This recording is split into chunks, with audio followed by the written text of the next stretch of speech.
Ya, halo, selamat malam Sobat Sertifikasiku semua. Selamat malam teman-teman semua. Assalamualaikum warahmatullahi wabarakatuh. Selamat malam Sobat Sertifikasiku semua. Di sini perkenalkan saya Ibnu dari Sertifikasiku. Di sini saya yang akan menemani teman-teman semua dalam event mini kelas Capital Market pada hari ini. Seperti itu. Oke, kalau begitu teman-teman gimana nih persiapannya dalam mengikuti mini kelas sertifikasiku pada malam hari ini? Bisa jawab di kolom chat ya teman-teman semua. Oke. Ya, kalau boleh tahu nih teman-teman yang hadir di sini dari mana aja nih?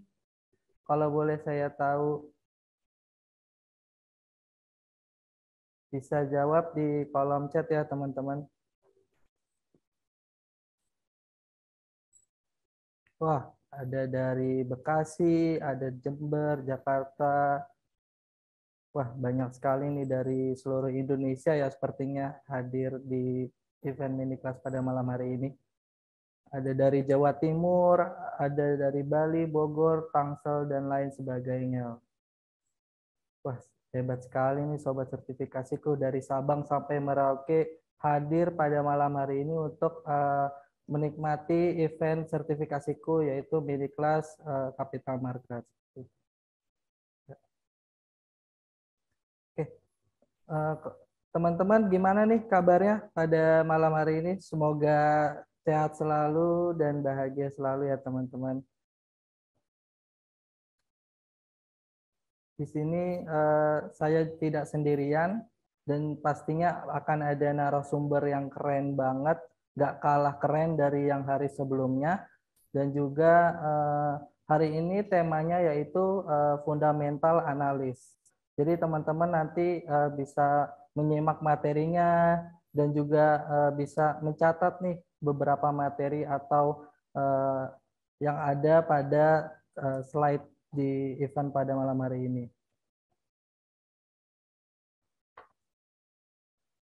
Oke, kalau gitu. Oke, eh, baik, tidak usah berlama-lama lagi. Di sini saya mau memperkenalkan narasumber pada malam hari ini yang akan menemani saya pada event mini kelas malam hari ini. Di sini ada Kak Shane Grestin. Halo Kak Shane Grestin. Hai, selamat malam Kak Ibnu. Iya Malam Kak, teman-teman semua. malam. Aku panggilnya sobat sertifikasiku Iya ya ini betul, kayaknya ya. untuk panggilan sobat sertifikasiku. Iya, malam sobat-sobat sertifikasiku. Iya, Agak unik iya. ya. Yang seperti itu, Kak. Memang sobat sertifikasiku ini paling keren dan juga paling heboh nih biasanya kalau ada event seperti itu.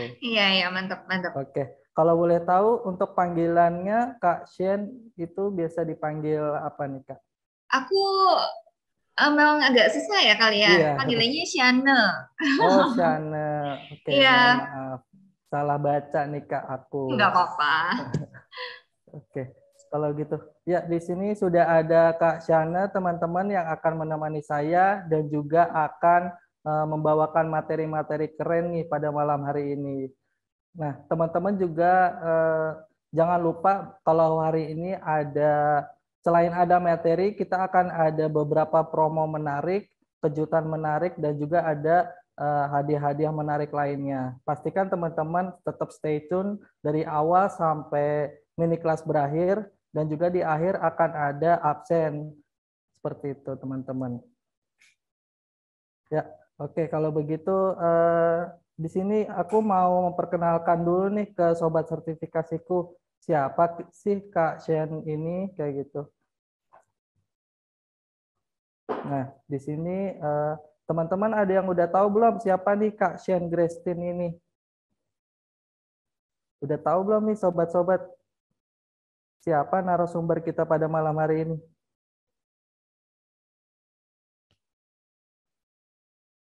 Nah, di sini aku mau kasih tahu nih ke sobat-sobat sertifikasiku semua.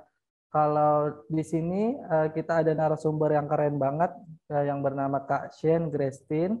Beliau merupakan lulusan dari Politeknik Negeri Malang, betul ya Kak? Betul, Kak. Nah, kalau begitu, untuk experience-nya, Kak Shen ini sudah berpengalaman sebagai Head of Educator di bulan Oktober 2019 sampai dengan Maret 2021 bekerja di Ellen May Institute. Kemudian bekerja di bidang Equity Research Analyst di BCA Sekuritas pada Januari 2022 sampai bulan April kemarin tahun 2022. Nah, selanjutnya sebagai Senior Equity Research Analyst nih, Kak Shen ini bekerja di Ternak Uang pada bulan April sampai hari ini. Gitu, teman-teman. Mungkin sobat sertifikasiku di sini sudah ada yang kenal atau pernah juga nih melihat Kak Shen atau mengenali Kak Shen sebelumnya. Oke. Mungkin untuk teman-teman yang belum tahu, di sini kesempatan teman-teman nih buat kenal lebih jauh dan juga mendapatkan insight dan juga materi-materi yang keren banget dari Kak Shen. Nah, dan selain itu kita akan ada materi dan juga nanti ada beberapa mini games juga yang akan mendapatkan hadiah buat teman-teman di sini semua. Seperti itu. Oke. Mungkin dari Kak Shen ada mau sambutan nih atau mau nyapa sedikit ke sobat sertifikasiku pada malam hari ini? Iya sih, aku cuma pengen bilang salam kenal dan menurut aku I do appreciate ya kayak edukasi-edukasi seperti ini gitu yang memang seharusnya dan sebijaknya itu semakin lebih dikencengin nih, semakin digalakin ketika kondisi marketnya lagi agak-agak kurang bersahabat gitu. Tadi aku sempat lihat di kolom chat ada yang bilang gimana kabar Porto dan lain sebagainya. Ya menurut aku di kondisi market apapun itu penting untuk selalu meluangkan waktu belajar dan hopefully dengan materi yang hari ini tuh fundamental analysis ini bisa jadi satu ilmu baru, nggak hanya untuk kalian tapi juga untuk aku karena nanti kita pasti akan sharing and there are a lot of things yang akan kita dapatkan dari sesi discussion kali ini. Jadi ya semoga teman-teman bisa menikmati materi yang akan aku bawakan dan kita akan discuss more ketika Q&A section. Gitu aja sih Kak Ibnu. Oke, baik kalau begitu. Nah, teman-teman tadi sudah disampaikan juga oleh Kak Shen. Jadi teman-teman pastikan stay tune dan juga simak nih materi-materi yang akan diberikan oleh Kak Shen. Nah, oke, mungkin di sini aku mau kasih beberapa info juga buat sobat sertifikasiku. Bisa dibantu kakak admin untuk share screen.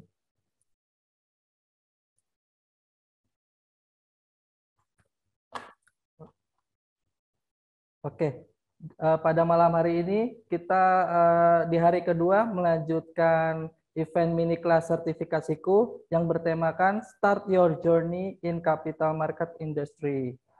Nah, pada malam hari ini apa aja sih agendanya?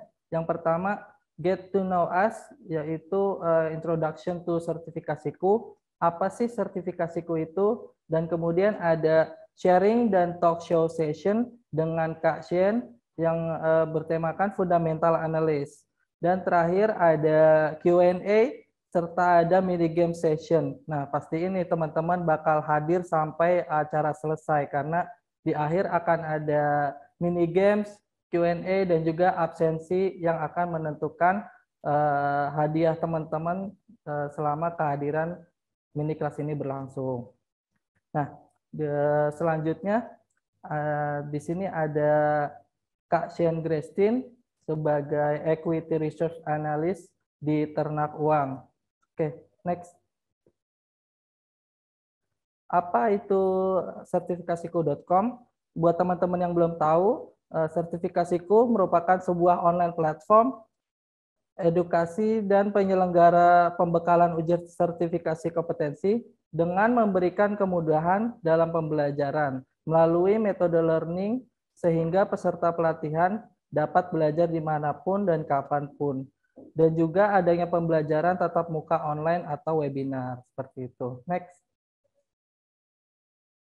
Nah, di sini buat sobat sertifikasiku, buat yang belum tahu, sertifikasiku ini memiliki pelatihan dan sertifikasiku yang baru atau biasa disebut juga sertifikasi level utama. Di sini yang pertama ada CSA atau Certified Security Analyst, kemudian ada CRP yaitu Certified Risk Professional, kemudian terakhir ada Certified Investment Banker. Nah, buat teman-teman yang tertarik nih dengan bidang pasar modal dan juga di bidang keuangan, ini bisa banget nih teman-teman mempelajari dan juga memperdalam ilmu pada bidang berikut seperti itu.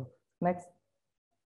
Nah, di sini aku mau kasih tahu teman-teman satu-satu dulu ya apa itu CSA, CRP dan juga CIB. Nah, di sini ada CSA yaitu Certified Security Analyst yang merupakan sertifikasi level utama di bidang analis efek. Next.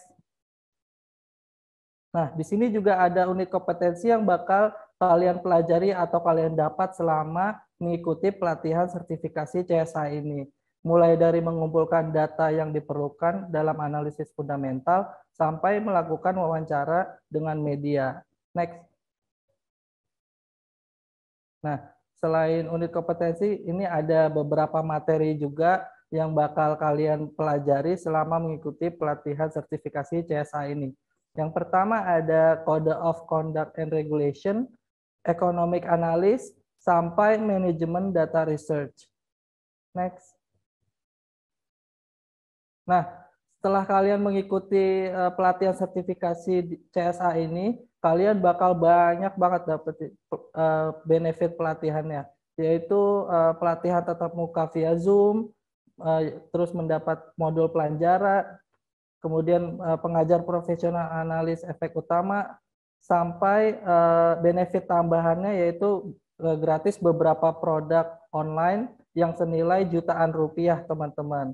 Kemudian teman-teman juga terundang menjadi anggota Asosiasi Analis Efek Indonesia atau AAEI.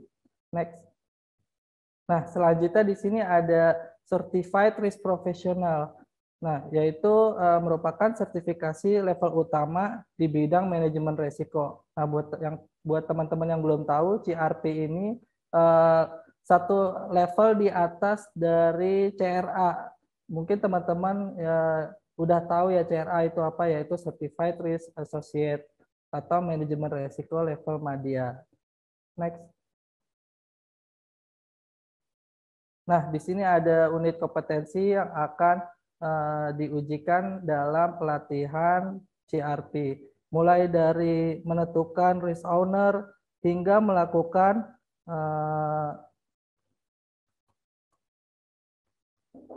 hingga melakukan pemesanan dan memahami kondisi internal seperti itu. Next.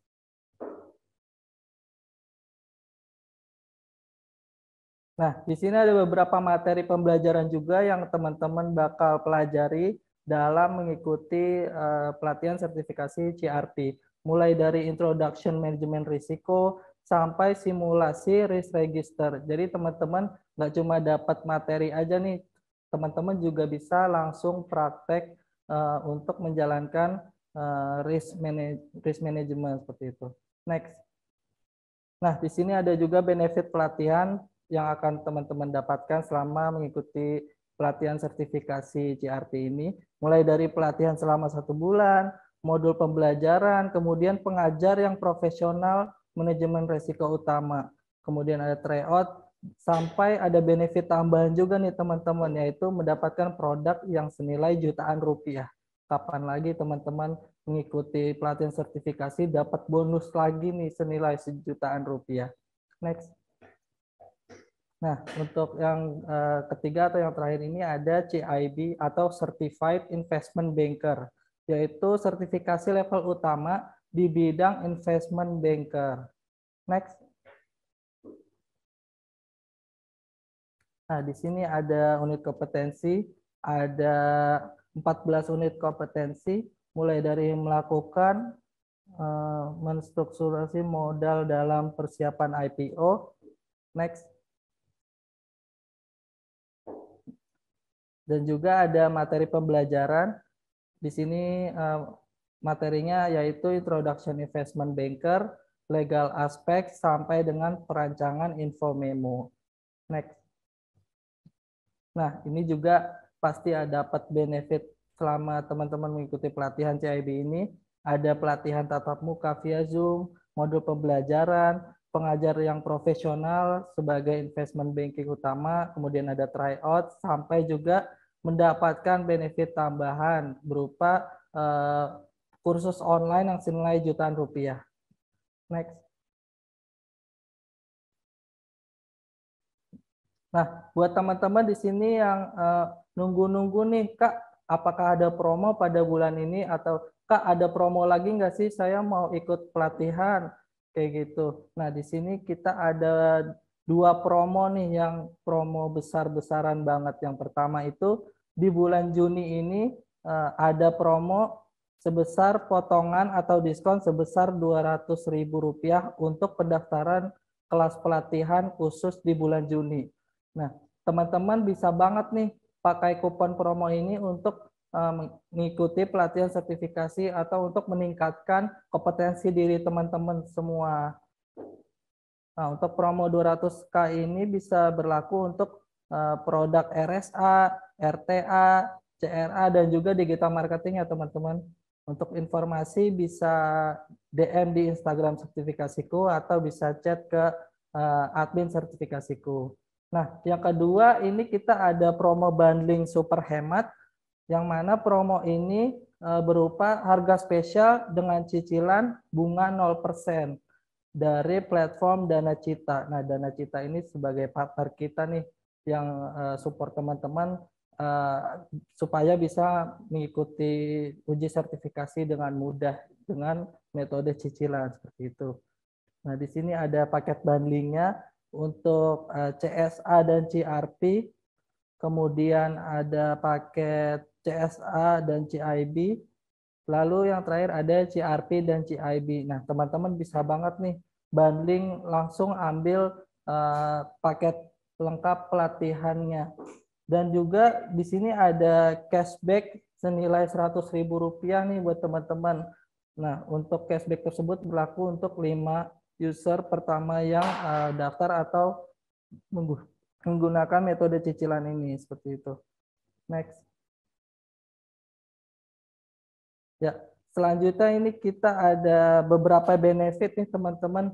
Yang pertama itu ada e-certificate, kemudian ada voucher level Madya dan Utama, yaitu voucher yang digunakan untuk teman-teman bisa mengikuti pelatihan dan sertifikasi yang ada di sertifikasiku. Dan yang ketiga ada beasiswa pelatihan. Nah, ini yang ditunggu-tunggu banget nih sama sobat sertifikasiku.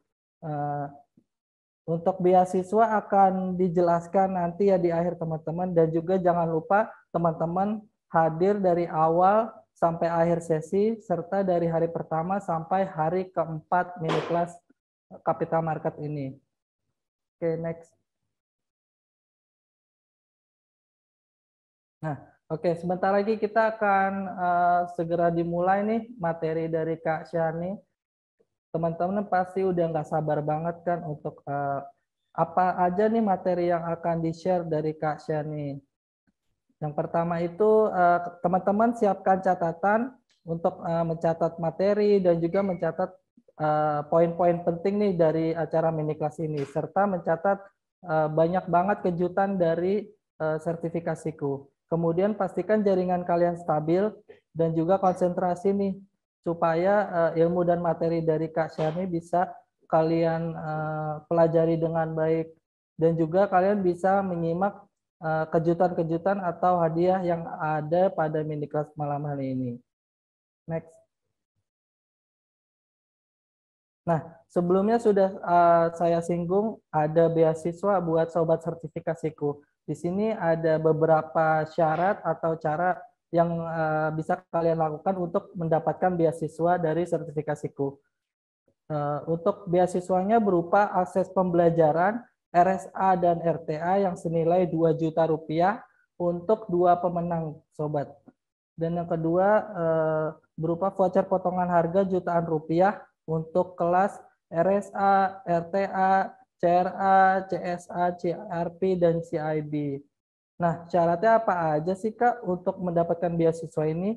Yang pertama, teman-teman bisa wajib follow Instagram sertifikasiku di @sertifikasiku, kemudian bisa subscribe YouTube dan follow LinkedIn sertifikasiku. Pastiin tuh teman-teman udah follow ketiga akun sosial media sertifikasiku itu. Kemudian yang kedua, membuat review acara mini kelas sertifikasiku. Sesi capital market certification kali ini bisa teman-teman share di akun LinkedIn teman-teman semua dan dibuat semenarik mungkin serta tag akun sertifikasiku pada LinkedIn. Dan yang persyaratan yang terakhir yaitu teman-teman harus hadir nih dari event hari pertama hari ini sampai hari keempat atau 2 hari ke depan. Teman-teman harus tetap ikut dan absen pada mini kelas kali ini. Nah, untuk deadline-nya itu sampai dengan 30 Juni 2022 teman-teman. Pasti teman-teman ikuti persyaratannya dan juga mengerjakan review acara mini kelas sertifikasiku. Dan juga pemenang akan diumumkan melalui Instagram sertifikasiku pada tanggal 8 Juli 2022. Dicatat ya teman-teman, informasi penting ini bisa di screenshot atau di note di HP atau ditulis seperti itu. Next. Oke, tidak usah berlama-lama lagi. Sesi kali ini bisa dilanjutkan dengan penyampaian materi oleh Kak Syani. Waktu dan tempat saya persilakan. Oke, thank you Kak Ibnu buat kesempatannya ya. Kayaknya ini menarik ya. Aku juga boleh ikut ini nih, beasiswa RSA ya. Oke, jadi teman-teman, tadi udah dijelasin panjang lebar ya. Kayak there are a lot of things sih sebenarnya yang menurut aku sekarang itu akses atau kesempatan belajar mengenal lebih jauh tentang pasar modal itu tuh jauh lebih gampang sih daripada dulu waktu aku pertama kali terjun ke pasar modal. Even kayak ya pasti ini harus dimanfaatin sih sama teman-teman sekalian gitu. Nah, tanpa berlama-lama lagi, aku akan share screen my materials ya. Boleh bantu ini nggak teman-teman, boleh bantu tulis di chat nggak materi aku udah kelihatan belum, atau mungkin Kak Ibnu bisa, ini udah kelihatan ya? Oke, nyaman ya? Udah, oke, nice. Jadi dalam waktu sekitar 40 menit ke depan aku akan mengajak kalian semua untuk kita sama-sama belajar tentang fundamental analysis. Jangan merasa kayak, aduh nih kayaknya susah nih, kayaknya rumit nih. Enggak, aku akan berusaha untuk membuat ini sesederhana mungkin. Jadi kalian semangat nih setelah selesai acara, kalian bisa tahu fundamental analysis itu apa sih dan cara untuk melakukan analisis fundamental terhadap suatu perusahaan itu seperti apa gitu. Nah, sebelum mulai, aku ingin kayak mengingatkan nih buat teman-teman bahwa perjalanan investasi setiap orang itu sebenarnya berbeda-beda. Tapi satu hal yang sama adalah percayalah bahwa semua hal baik itu pasti akan membutuhkan waktu gitu. Nggak ada hal baik yang tiba-tiba terjadi dalam waktu singkat kayak gitu. Jadi itu kenapa aku ketik di sini adalah invest, and harvest gitu. Jadi dalam artian ya ketika kita percaya bahwa investasi itu memang membutuhkan waktu, pada akhirnya akan ada momen tertentu kok kita bisa memetik hasil manisnya gitu. Nah, apa aja yang akan kita pelajari hari ini atau akan kita diskusikan? Ada beberapa. Jadi kita akan a little bit discuss tentang strategi saham. Kemudian kita akan bersama-sama nih setelah tahu strateginya apa nih senjatanya. Jadi kita prepare senjata-senjatanya apa. Baru setelah itu kita mapping the road. Terus habis gitu aku pengen kenalin nih ke kalian kapan sih waktu yang ideal untuk seorang investor melakukan pembelian ataupun penjualan. Sama yang terakhir kita akan bersama-sama melakukan yang namanya portfolio design. Jadi nanti di akhir kita akan sama-sama nih jadi desainer, tapi desainer untuk investment portfolio seperti itu. Nah, sekarang kita akan bahas dulu yang namanya strategi saham. Jadi aku pengen tahu dulu nih, teman-teman di sini jawabnya nanti sudah sama belum ya? Teman-teman di sini tuh udah mulai berinvestasi belum sih? Jawabnya sudah sama belum aja? Sudah atau belum? Udah. Oke, nice ya. Iyalah, kalian ikut sertifikasiku berarti ada juga yang belum. Tapi kebanyakan udah sih ya. Nah, buat teman-teman yang udah nih, kebanyakan kalian apa nih instrumen investasinya saham, reksadana, mungkin ada yang crypto, or maybe like whatever, gold, saham. Yang lainnya apa nih kebanyakan? Atau cuma buka akun doang, habis gitu kayak ini. Saham obligasi, saham reksadana, emas, oke. Oke, saham P2P kripto. Wow, ada yang juga yang kripto ya. Oke. Nah, kebanyakan pasti ada sahamnya ya. Nah, di sini tuh emang aku sebenarnya ingin ngajak kalian sih lebih mengenal lebih jauh tentang saham lebih tepatnya gitu. Cuman semoga kedepannya kita ada kesempatan untuk sharing tentang reksadana ataupun tentang instrumen yang lain seperti itu. Nah, basically strategi saham itu dibagi menjadi dua. Yang pertama yaitu trading, yang kedua adalah investing. Kenapa aku bilang you do you? Karena mungkin aku tipikal orang yang nyaman investing, tapi ada juga teman aku yang lebih nyaman trading gitu. Dia nggak siap harus nge-hold saham dalam jangka yang relatif lebih panjang. And that's why tidak ada strategi yang paling benar, tidak ada strategi yang paling akurat, tidak ada strategi yang paling tepat. Yang ada adalah strategi yang paling sesuai dan paling membuat teman-teman nyaman gitu. Nah, sekarang kita akan lihat dulu apa sih bedanya trading, apa bedanya investing. Very clear di sini. Kalau misal kita berbicara masalah trading, maka strateginya bersifat aktif, alias kita kan buy and sell gitu. Jadi kita jadi seseorang yang aktif untuk melakukan pembelian ataupun penjualan gitu. Secara time frame itu berbeda-beda, tapi basically kalau trading yang memang aktif beli dan jual. Apa saja yang jadi fokus ketika trading? Ada 4. Yang pertama adalah price movement, supply, demand, and liquidity.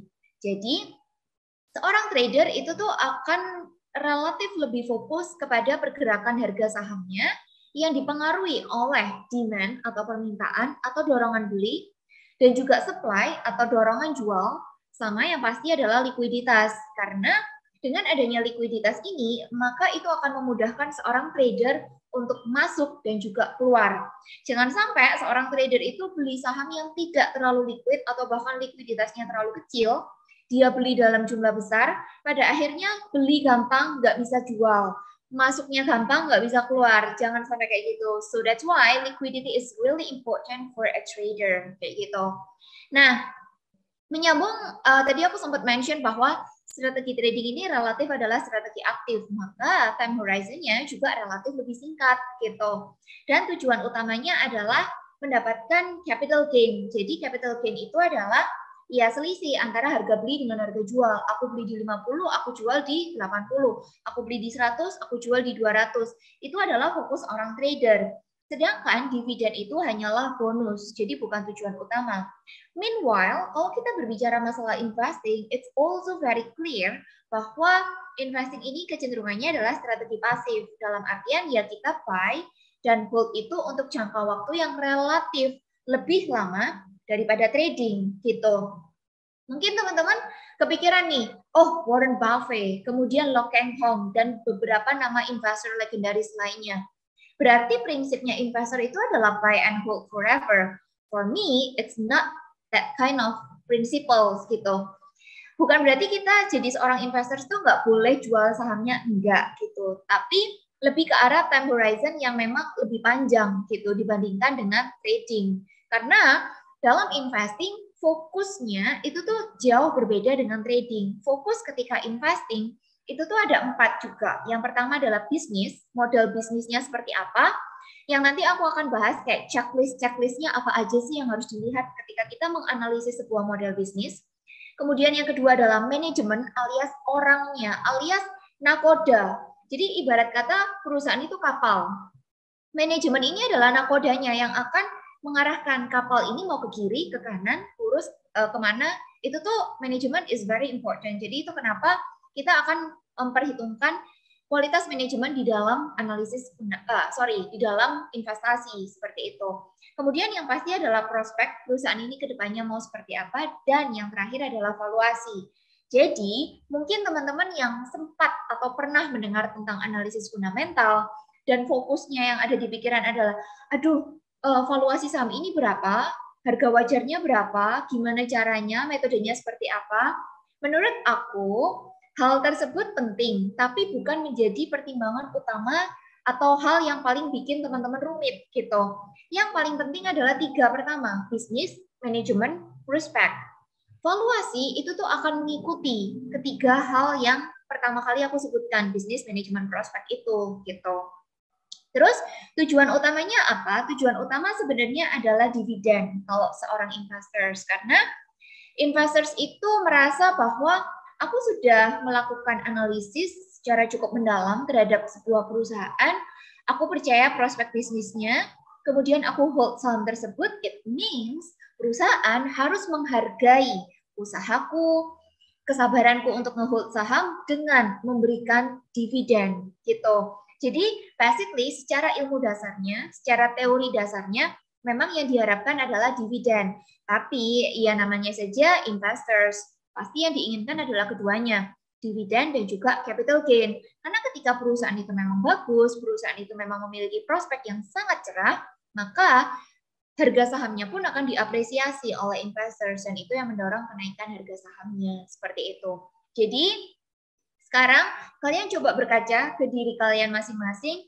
Aku tuh tipikalnya seperti apa sih? Apakah aku orang yang lebih nyaman dengan strategi trading buy and sell, ataukah aku lebih ke arah pasif buy and hold seperti itu? Nah, baru dari situ ketika teman-teman sudah tahu strateginya apa yang paling sesuai, kita akan beranjak ke meet the mentors. Jadi mungkin teman-teman sudah nggak asing lah dengan istilah yang namanya value investing and also growth investing gitu. Tapi sekadar memahami istilah aja itu tuh nggak cukup gitu loh untuk kita menjadi seorang investors yang bijak dan bisa bertahan di pasar saham gitu. Nah, aku pengen kenalin dulu nih siapa aja sih orang-orang atau tokoh-tokoh atau guru-guru yang memang identik atau lekat dengan istilah value investing. Jadi kalau value investing ya pasti fokusnya adalah ke mencari saham-saham yang sedang salah harga gitu. Jadi misalnya bisnisnya bagus, tapi dia dihargai terlalu murah oleh para pelaku pasar gitu. Itu adalah prinsip paling dasar, paling sederhana dari value investing. Nah, guru pertamanya adalah Benjamin Graham. Kalau teman-teman tahu, bukunya adalah Intelligent Investors. Di situ beliau memang waktu itu sedikit flashback juga. Ya, walaupun aku memang tidak berada di zaman yang sama dengan beliau, tapi memang yang menjadi fokus dari Benjamin Graham adalah mencari bisnis-bisnis yang sedang diabaikan oleh pelaku pasar. Entah karena memang pelaku pasar itu lagi panic selling, ataupun belum menyadari kualitas bisnisnya, dan lain sebagainya. Itu yang dituju oleh Benjamin Graham. Kemudian, muridnya yang paling disayangi yaitu Warren Buffett juga mengikuti gitu loh, prinsip yang sama dengan Benjamin Graham. Jadi dulu Warren Buffett itu fokusnya adalah ke value terus gitu, mencari saham-saham yang murah. Tapi seiring berjalannya waktu, ketika Warren Buffett itu bertemu dengan rekan kerjanya yaitu Charlie Munger, yang teman-teman tahu setiap kali RUPS Berkshire Hathaway, jadi Warren Buffett dan Charlie Munger ini selalu bawa kayak Coca-Cola dan lain sebagainya. Nah, itu Charlie Munger adalah seseorang yang sangat berjasa untuk mengubah mindset pola pikir dari Warren Buffett bahwa sebenarnya ketika kita berinvestasi pada sebuah perusahaan, jangan hanya fokus pada saham yang salah harga atau perusahaan yang tidak diapresiasi gitu. Tapi kita juga harus mengedepankan yang namanya growth gitu. Kita harus memperhitungkan juga prospek kedepannya seperti apa. Karena ketika kita memang price in atau kita memperhitungkan prospek kedepannya, maka Charlie Munger itu merasa itulah prinsip investasi yang sebenarnya gitu loh. Investasi itu kan pola pikirnya adalah mencari yang bertumbuh, perusahaan yang bertumbuh gitu. Jadi hal-hal tentang growth itu harus dimasukkan. Nah, beberapa tokoh di sini adalah Philip Fisher, kemudian William J. O'Neill. Itu tuh adalah beberapa tokoh yang memang menganut tentang growth investing. Mungkin teman-teman nanti bisa searching gitu ya beberapa nama tokoh ini, dan juga ada beberapa buku yang sebenarnya lebih kayak apa ya, membantu kalian untuk memahami tentang value and growth investing ini gitu. Nah, tapi seiring berjalannya waktu lagi, ya again gitu kan, ilmu itu selalu berkembang teman-teman sekalian. Jadi itu kenapa kita mesti ini terus nih, kita mesti kayak update terus gitu. Kalau tadi kita cuman kayak terkotakkan ya dengan value and also growth investing, actually ada juga beberapa pengembangan ilmu yang mana kalau kita lihat di sini, ini akhirnya terbagi menjadi 3. Ada dividend, which is dividend investing, value investing, and growth investing, yang pada akhirnya juga dituangkan ke dalam dividend stocks, value stocks, and growth stocks. Apa aja sih bedanya gitu? Nah, ini ada beberapa indikator pembedanya gitu. Jadi yang pertama dari investment horizon atau jangka waktu berinvestasinya. Kalau dividend stocks itu for sure lebih cocok untuk yang jangka panjang gitu. Ibarat kata simpelnya kayak gini. Ini aku ambil contoh yang very obvious ya. Perusahaan-perusahaan pertambangan kayak kemarin teman-teman tahu kan, ketika komoditi rally Adaro, kemudian juga ITMG, kemudian PTBA. Even kayak PTBA, dia 100% membagikan semua labanya untuk investors. Artinya memang ya benar-benar kita itu lebih diajak atau lebih difokuskan untuk berinvestasi tapi dalam jangka yang panjang gitu. Nggak mungkin tiba-tiba kayak yang PTBA langsung labanya melonjak dan lain sebagainya gitu. Mungkin yang waktu itu ngumpulin dari tahun sekitar 2 tahun yang lalu, 3 tahun yang lalu, pasti akan merasakan gitu naik turunnya, apalagi kena pandemi di tahun 2020. Merasakan kayak, aduh PTBA kok anjlok banget gitu.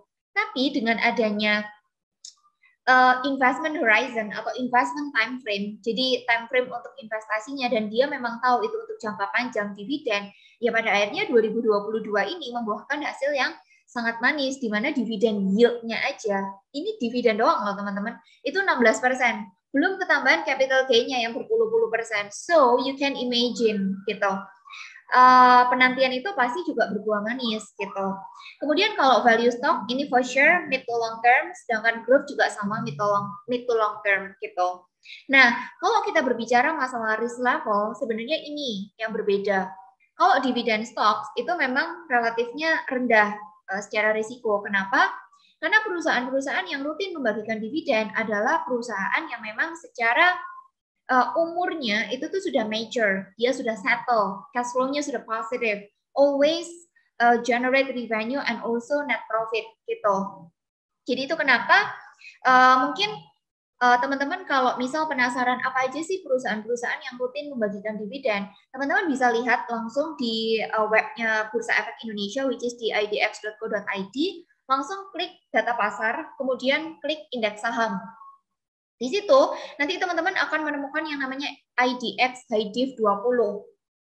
Jadi IDX High Div 20 itu adalah indeks yang menunjukkan 20 perusahaan atau 20 kode saham yang memang perusahaannya itu rutin untuk membagikan dividen gitu.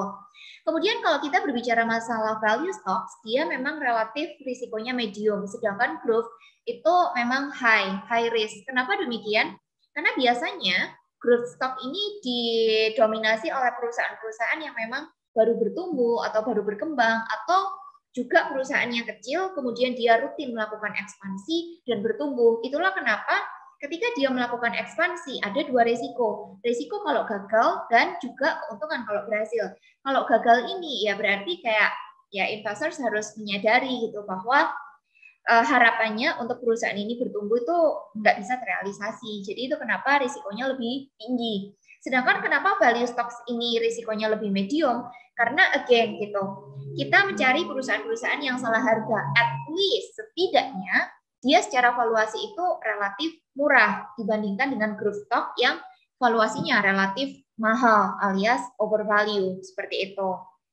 Nah, kalau kita berbicara masalah growth potential, for sure dividend stocks itu teman-teman harus manage ekspektasi growth potentialnya itu cenderung low. Artinya gimana? Kayak yang aku bilang, biasanya kan perusahaannya itu udah major. Let's call it like BBCA, kemudian Unilever, Indofood, mereka rutin bagi dividen, yes. Apakah yield-nya besar? I don't think so. Karena mereka yield-nya sekitar 2-4%, and it's that's good gitu loh, kalau yield-nya bisa sampai segitu gitu loh.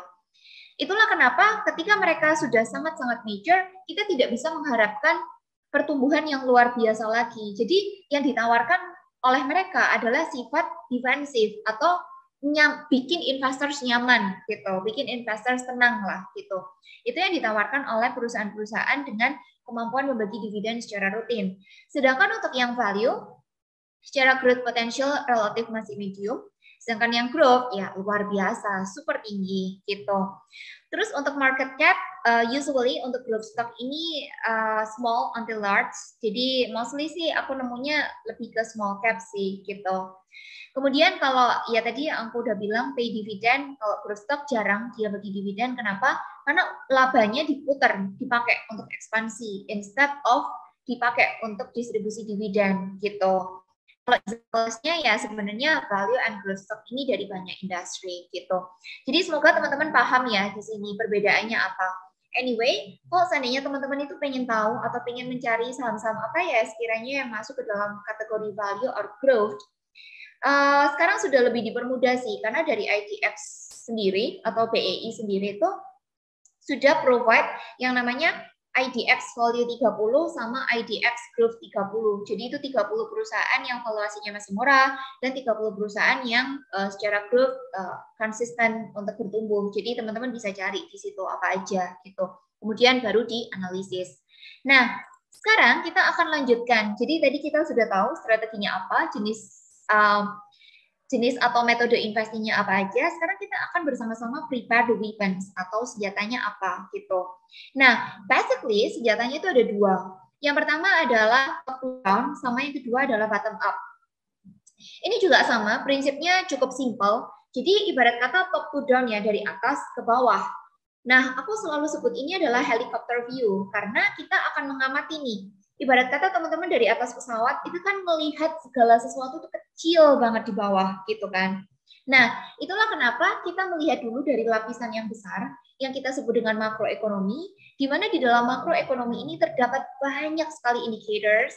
Misalnya aja kayak GDP atau pertumbuhan ekonomi, PDB, kemudian interest rate atau suku bunga yang sekarang pasti teman-teman sering dengar banget, The Fed mau naikin suku bunga, Bank Indonesia dituntut naikin suku bunga, dan berbagai negara lainnya juga berlomba-lomba naikin suku bunga. That's what we call as interest rate. Kemudian juga employment atau ketenagakerjaan dan berbagai indikator makroekonomi lainnya. Baru setelah itu kita mulai persempit lagi nih untuk view kita atau pandangan kita. Jadi dari awalnya makroekonomi, kita goes to sectoral view gitu. Jadi kita perkecil ke view dari sectoral gitu. Sektor-sektornya apa aja? Again, bisa cek di IDX. Jadi ada sektor consumer pun dibagi cyclicals and non-cyclicals, kemudian ada financials, ada energy, basic materials, basic industrial, and so on and so forth. Nah, di sini adalah tugas kita. Setelah kita tahu apa yang terjadi di makroekonomi, kita akan sortir nih, kita akan seleksi mana sektoral-sektoral yang akan diuntungkan, mana sektoral yang akan mendapatkan panggung. Itulah yang menjadi fokus kita gitu. Baru setelah itu kita persempit lagi ke company focus. Jadi ya udah kita analisis gitu perusahaan-perusahaan apa aja yang masuk ke dalam sektor-sektor yang diuntungkan seperti itu. Baru kita pick up the strongest, the best in the class kayak gitu. Kebalikannya, ada juga nih yang merasa, aduh pusing, ngapain melihat makroekonomi, nggak hanya dari Indonesia tapi dari banyak negara, itu bikin pusing, habisin waktu. Ada juga yang dibalik gitu. Aku kalau ditanya aku penganut mana, sebenarnya aku both, aku combine between top to down sama bottom up. Tapi aku akan selalu mengawali dari top to down karena memang aku cukup menjadi penggemar dari ya hal-hal tentang ekonomi. Tapi ada juga teman aku yang setiap kali aku ajak diskus tentang makroekonomi, dia akan langsung mundur. Tapi ketika aku ajak diskus tentang perusahaan, dia akan maju pada barisan paling pertama. Nah, ini tipe-tipe yang bottom up analysis. Jadi dia langsung melihat dari company-nya, what happened with the company, what's within the business, kayak gitu. Nah, sebenarnya kalau dari company focus ini sendiri, yang biasanya menjadi fokus tuh 3. Yang pertama adalah numbers per share, karena itu yang paling gampang untuk dilihat. Kemudian yang kedua adalah catalyst. Catalystnya apa aja? Karena aku percaya setiap perusahaan itu pasti memiliki story dan setiap investors pasti membutuhkan atau pasti akan selalu berusaha untuk mencari connecting the dots tentang catalyst dari perusahaan itu untuk tahu prospek kedepannya seperti apa. Karena kalau nggak ada catalyst, nggak ada prospek, ya kayak mau apa nih perusahaan gitu loh, dan ngapain kita juga berinvestasi di perusahaan yang memang there is no catalyst, there is no prospect, right? Kayak gitu. Nah, baru setelah itu dari company fokus, kita kan melihat nih, misalnya aja aku ambil contoh ini ya, perusahaan-perusahaan batubara, karena memang coverage aku adalah commodity sectors gitu. Misalnya kita ngelihat Adaro labanya gila ya, naiknya 300% nih dibandingin tahun lalu. ITMJ naiknya 400%, PTBA pun naiknya demikian gitu. What happened with the coal companies gitu. Baru dari situ kita mendapatkan satu kesimpulan, oh, there must be something with coal companies. Dari situ kita akan naik ke energy sectors. Kenapa demikian? Ya karena coal kan bagian dari energy gitu kan. Kita akan lihat, oh ternyata semua saham-saham atau semua perusahaan yang berhubungan dengan energi ini tuh gila-gilaan labanya. Kenapa energi ini bisa naik sedemikian signifikan?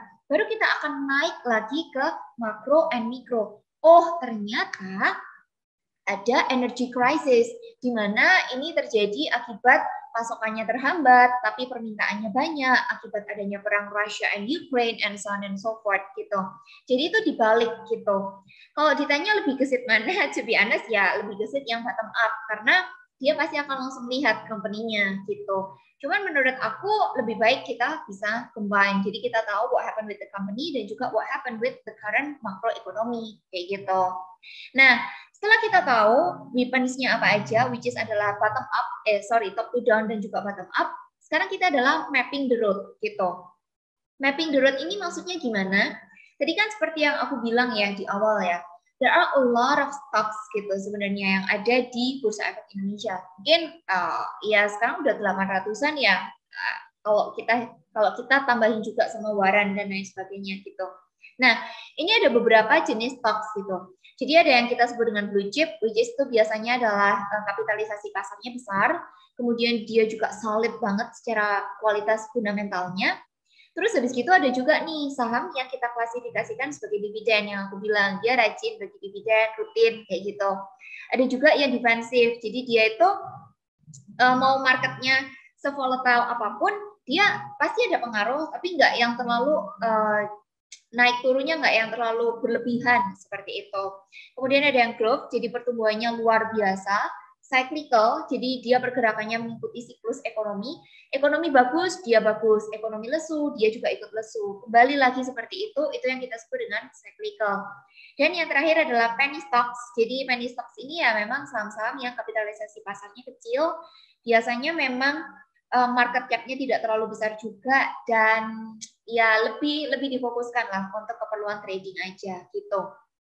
Nah, mungkin teman-teman di sini terus mikir, aduh, ini saham tuh banyak banget ya gitu. Terus gimana cara kita itu melakukan analisis gitu? Tadi kan aku udah bilang top to down sama bottom up. Iya, I know gitu. Tapi ada nggak sih hal-hal yang bisa difokusin? Jawabannya adalah ada. Apa saja itu? Jadi teman-teman bisa lihat di sini ada 5 hal. Yang pertama adalah bisnis model, manajemen, profitabilitas dan likuiditas, prospek, sama yang terakhir adalah valuasi gitu. Nah, jadi yang pertama kita akan bahas dulu bisnis model. Apa aja checklist ketika kita mau mendalami atau mengenali tentang bisnis model dari sebuah perusahaan? Menurut aku very simple, nggak usah rumit-rumit. Ada 3 checklist. Yang pertama adalah apakah bisnis tersebut simple dan teman-teman itu bisa memahami gitu. Karena agak-agak lucu ya kalau seandainya kita tuh kayak nyebut perusahaan apapun, tapi ketika ditanya, ini perusahaan produksi apa gitu. Ini perusahaan hasilnya dijual kemana? Ini perusahaan bahan bakunya apa aja? Terus kita kayak nggak tahu sih ya produknya apa. Kayaknya dijualnya ke orang-orang sekitar deh. Berarti itu mungkin bisnis modelnya terlalu rumit buat teman-teman sekalian dan tidak mudah dipahami. Itulah kenapa hal paling penting adalah pahami dulu bisnis modelnya gitu. Kalau seandainya teman-teman itu bisa menjabarkan, oh dia jualan ini, dia cara produksinya seperti ini, dia ambil bahan bakunya dari sini, dia jualan ke customer ini, dia punya supplier seperti ini, and that's the moment teman-teman sudah bersahabat baik tuh sama bisnisnya, kayak gitu. Terus habis gitu yang kedua, kita juga akan melihat apakah bisnis tersebut mempunyai perjalanan atau track record dari operasi. Jadi maksudnya track record dari bisnisnya ini tuh stable gitu, konsisten. Jadi nggak yang tahun ini laba, tahun depannya rugi, tahun depannya ruginya lebih gede, tahun depannya untung lagi, tahun depannya rugi lagi. It means mungkin kayaknya ada yang salah kali ya sama strategi manajemennya, atau mungkin kayak ketahanannya masih perlu diuji nih gitu. Tuh bisnisnya kayaknya masih harus dipertanyakan gitu. Teman-teman mesti tuh perhatikan hal-hal seperti itu. Sama yang terakhir adalah menurut aku ini nggak bisa diganggu gugat sih kalau buat aku sendiri ya. Apakah dia mempunyai long term prospect? Karena dengan adanya prospek itulah yang membuat perusahaan itu selalu mendapatkan perhatian dari para investors gitu. Aku tahu bahwa perusahaan itu pasti akan ada naik turunnya gitu. Tapi kalau kita tarik dalam jangka panjang dan dia mempunyai long term prospect, ya pada akhirnya ketika perusahaan itu koreksi, ya pada akhirnya cepat untuk diapresiasi lagi oleh investor seperti itu. Itu checklist buat bisnis modal, very clear, cuma 3 poin, tapi itu very powerful kayak gitu. Kemudian kita masuk ke bagian manajemen gitu. Manajemen buat aku dulu pertama kali aku mengenal tentang fundamental, aku tuh cuman jujur kata ya karena semua orang pernah belajar dari kesalahan gitu. Aku nggak pernah perhatiin manajemen gitu.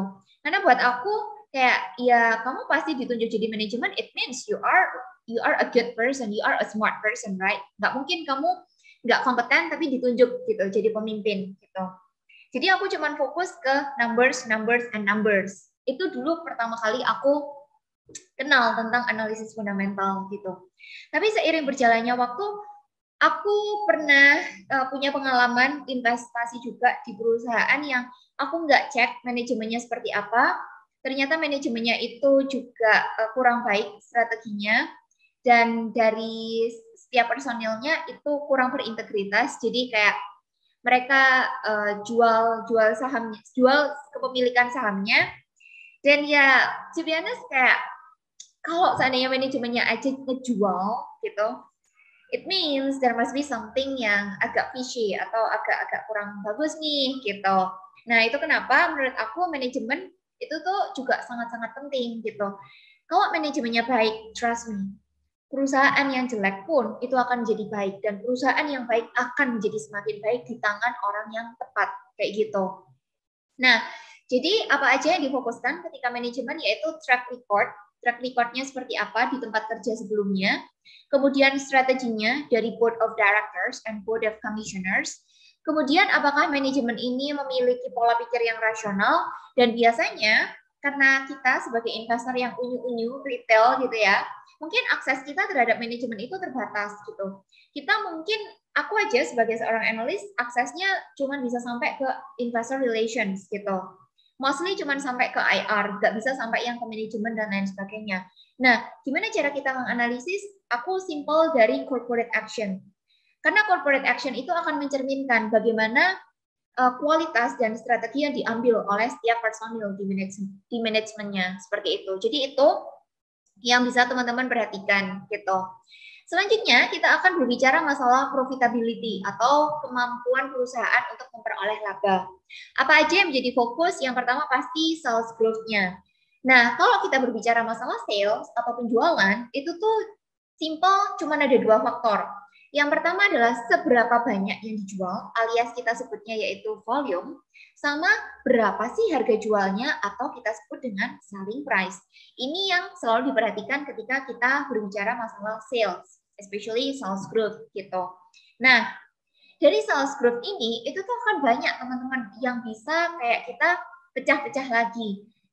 Siapa sih segmentasi pasarnya, seberapa besar sih market share-nya, dan juga apakah perusahaan ini tuh memiliki ketergantungan terhadap customer tertentu.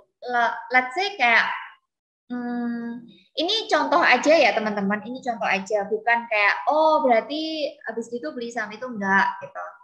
Ya, let's say teman-teman tahu kan perusahaan sari roti gitu, kodenya, maksudnya memproduksi sari roti gitu kan, tikernya roti gitu. Ya iya sih roti. Nah, kalau misal teman-teman itu bedah di laporan keuangannya, dia itu mostly penjualannya itu sekitar hampir 75% itu ke salah satu gerai supermarket retail gitu. Yang teman-teman pasti tahu, yang setiap 1 kilo, 2 kilo sudah ada gerainya. Nah, dia tuh sangat-sangat ketergantungan terhadap customer tersebut. Let's say aja. Ini kita ambil skenario, tiba-tiba gerai-gerai tersebut tuh kayak misal tutup, misal aja ya, tapi amit-amit jangan sampai gerainya tuh tutup hampir 50%. Of course, dari salesnya dia itu tuh anjloknya juga gila-gilaan gitu. Jadi itu kenapa it's very important for us untuk melihat apakah customer segmentation-nya tuh terpecah-pecah gitu loh. Ada nggak dominansi tertentu? Kalau ada dominansi tertentu, teman-teman harus make sure gitu bahwa customer tersebut atau main customersnya itu tuh juga punya daya tahan yang kuat seperti itu. Jadi itu hal-hal yang harus teman-teman perhatikan seperti itu. Kemudian yang pasti adalah cost of production, cost of operational, dan juga non-operational. Jangan salah, non-operational pun itu juga sangat penting untuk kita perhatikan. Karena bisa aja ada transaksi-transaksi yang sifatnya itu one time doang. Jadi mungkin biasanya kalau misal ada kerugian dari dia punya investasi di perusahaan lain dan lain sebagainya, itu tuh one off doang, ya itu bisa aja membuat performance-nya tiba-tiba berubah drastis seperti itu. Jadi hal-hal tersebut yang teman-teman harus perhatikan. Dan pasti kalau cost of production, kita akan melihat bahan bakunya apa aja sih, terus habis itu ambil bahan bakunya dari supplier mana, kayak gitu. Terus habis gitu, menurut aku yang penting adalah kita tuh perhatiin return on equity-nya gitu, return of equity-nya instead of hanya fokus ke EPS. Kenapa demikian?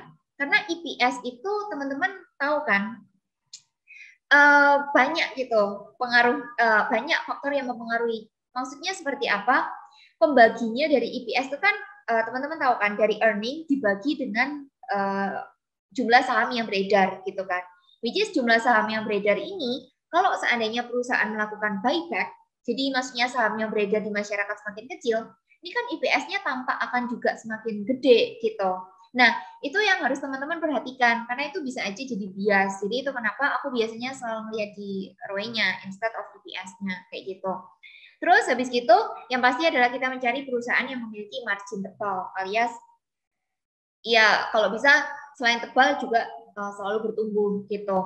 Nah selanjutnya kalau kita berbicara masalah liquidity, jadi kalau liquidity ini lebih fokus ke hal-hal yang apa ya, kalau aku boleh bilang lebih banyak di akun-akun posisi keuangan alias neraca gitu teman-teman. Jadi kayak kekuatan perusahaan dari segi asetnya, ekuitasnya dan lain sebagainya, sama utangnya juga. Kalau aku simple, liquidity itu yang paling penting adalah equity growth, itu tuh harus lebih besar daripada liability growth gitu.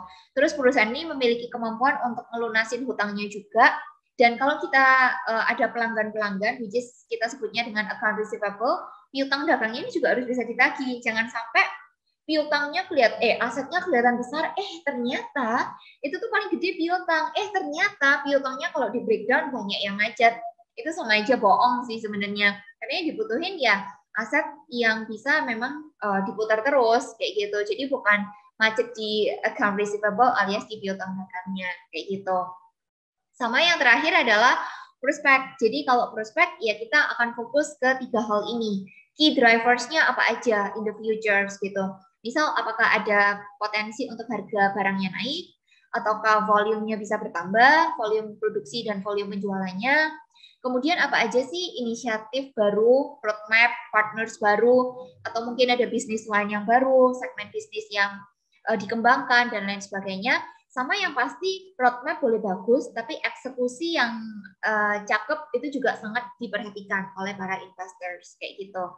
Nah, terakhir baru kita berbicara masalah valuasi. Jadi itu kenapa valuasi itu buat aku akan jadi poin terakhir. Karena yang paling penting adalah kita tahu bisnisnya dulu, kita tahu manajemennya, baru kita tahu prospeknya, dan terakhir adalah valuasinya. Kalau valuasi ini 3 hal yang menurut aku paling penting. Yang pertama adalah economic mode. Economic mode ini ibarat kata seberapa unik atau seberapa perusahaan ini tuh memiliki daya tahan dibandingkan dengan perusahaan-perusahaan lainnya. Terus yang kedua adalah kalau dalam valuasi ya pasti kita akan membandingkan antara intrinsic value atau harga wajarnya dengan harga saham terkini. Sama yang terakhir kita menghitung juga margin of safety atau potensi kenaikan dari harga saham tersebut gitu. Nah, sekarang kita akan masuk ke buy time atau kapan sih waktu yang tepat untuk melakukan pembelian.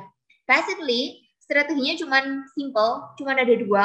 Yang pertama adalah dollar cost averaging, sama yang kedua yaitu lump sum gitu. Kalau dollar cost averaging ini simpelnya adalah kita nabung saham. Jadi setiap bulan memang kita sisihkan uang tertentu dengan beli saham tertentu di periode tertentu. Jadi intinya adalah di sini konsistensinya untuk kita nabung saham seperti itu. Mungkin buat pemula-pemula biasanya strategi ini akan menjadi strategi paling primadona gitu karena very simple, nggak usah mikir jauh-jauh. Yang penting setiap ada penghasilan bulanan, langsung invest di sini dollar cost averaging di saham-saham tertentu gitu. Kalau aku boleh bilang it's good, tapi yang harus di manage ekspektasinya adalah karena dia simple, low risk juga, return-nya juga bukan yang terlalu signifikan gitu. Jadi average return dan low risk. Jadi ya itu salah satu hal yang teman-teman perlu garis bawahi ketika dollar cost averaging. Ini teman-teman juga bisa lihat contohnya atau ilustrasinya seperti apa. Indian ujungnya sama-sama untung, tapi dalam perjalanannya konsistensi itu tidak mudah. Jadi itu kenapa ya tetap ada challenging-nya gitu.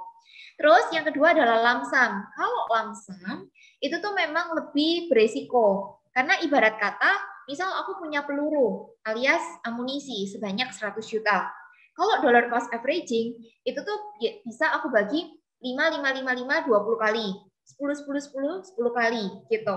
Itu kalau misal teman-teman dollar cost averaging, ataupun teman-teman misal kayak setiap bulan ada penghasilan baru disetorkan gitu. Tapi kalau lump sum, itu tuh biasanya kalau amunisi aku 100 juta, ya langsung bagi 3, 30, 30, 40 gitu. Dan momen ketika kita beli, itu tuh belum tentu adalah momen paling bottom. Again, tugas investors bukan mencari titik bottom, bukan mencari titik yang paling rendah dan nggak bisa turun lagi, tapi tugas investors adalah menyesuaikan antara ritme market dengan amunisinya. Jadi jangan sampai senjata kita habis, amunisi kita habis, padahal market ini masih memiliki potensi untuk mengalami koreksi gitu. Jadi itu salah satu tantangannya gitu. Nah, kalau lump sum menurut aku karena kita memang ngebaginya itu gimana ya? Kalau boleh dibilang nggak panjang, nafasnya nggak sepanjang dollar cost averaging gitu. Jadi langsung bulk gede gitu, 2-3 kali pembelian. Itu kenapa resikonya ketika memang marketnya masih di bawah koreksi lagi, teman-teman harus kuat ininya secara psikologi dan emosinya juga gitu. Biasanya kalau orang sudah pernah mengalami, pernah punya histories kayak marketnya crash, terus dia kena, terus dia sudah paham atau sudah bisa terbiasa dengan ritme market, juga nggak yang terlalu gimana-gimana. Maksudnya nggak terlalu kaget lah dengan strategi lump sum gitu. Secara return memang lebih besar, tapi ingat resikonya juga lebih besar. High risk, high return, kayak gitu. Teman-teman juga bisa lihat ilustrasinya di sini gitu. Seperti yang aku cantumin. Anyway, nanti aku akan share, nanti aku akan share materinya ke Kak Hana ya gitu. Jadi teman-teman kalau misal mau minta materinya bisa langsung minta ke timnya sertifikasiku gitu. Nah, sekarang kita akan coba lihat, kalau tadi kita sudah bahas buy-nya kapan, sekarang sell-nya kapan gitu ya. Sama, simple, very clear. Menurut aku ada dua momen kita bisa sell. Yang pertama adalah ketika harga saham tersebut di pasaran memang sudah jauh lebih tinggi daripada harga intrinsiknya. Misal sewajarnya dia itu harganya 500, tapi di pasar sudah dihargai maybe like 700 atau bahkan 1000, yaitu sebenarnya momen ketika seorang investor pelan-pelan gitu untuk mulai mengurangi posisi atau porsi gitu. Itu salah satu cara yang menurut aku cukup sederhana kalau seandainya teman-teman memang mau menentukan kapan sih waktunya kita untuk jualan seperti itu. Atau cara yang kedua adalah ketika kita sudah mulai menyadari bahwa ada perubahan kualitas di bisnis dan juga manajemen.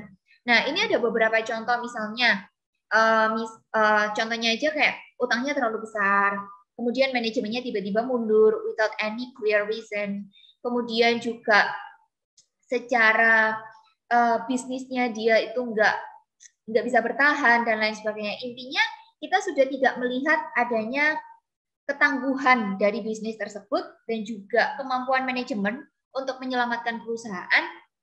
Aku rasa itu adalah satu signal buat kita sebagai investors, ayo sadar, kita juga kurangin posisi kita di saham tersebut, kita cari perusahaan yang lain gitu.